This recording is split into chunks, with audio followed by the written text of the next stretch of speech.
le prophète sallallahu alayhi wa sallam, il rassemble les compagnons pour aller vers cette zone de Khaybar dans laquelle il y avait les juifs. Et il dit dans un hadith où il nous apprend la valeur que le prophète sallallahu alayhi wa sallam donnait à Ali. Il nous dit لأعطين الراية غدا رجلا يحبه الله ورسوله ويحب الله ورسوله يفتح الله على يديه. Il dit dans un hadith, je vais donner le drapeau de l'armée à un homme qui aime Allah et son messager et qu'Allah et son messager aiment et avec qui Allah subhanahu wa ta'ala donnera la victoire. Imagine, le prophète sallallahu alayhi wa sallam, il te donne le drapeau. Déjà, ça veut dire que tu es le chef de l'armée. Tu es le représentant de l'armée. Quand le prophète sallallahu alayhi wa sallam il donnait le drapeau, tu sais ce que c'est le drapeau? C'est le drapeau que les gens y portaient au combat. C'est-à-dire que c'est lui le représentant de l'armée. Hamil Liwa, c'était quelqu'un qui était très, très important dans la bataille.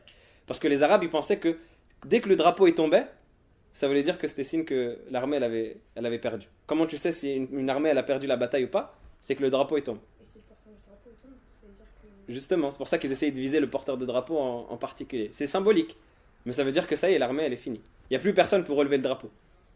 Il y a eu des porteurs de drapeau qui sont tombés et les compagnons ils sont arrivés pour le relever derrière. Mais s'il n'y a plus personne pour relever le drapeau, ça veut dire que s'il ne s'occupe plus à relever le drapeau, ça veut dire que c'est fini.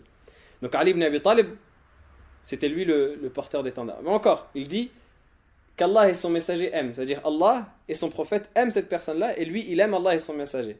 Le prophète sallallahu alayhi wa sallam, il témoigne de ça. Et yaftahullahu ala yadayhi, Allah subhanahu wa ta'ala lui accordera la victoire.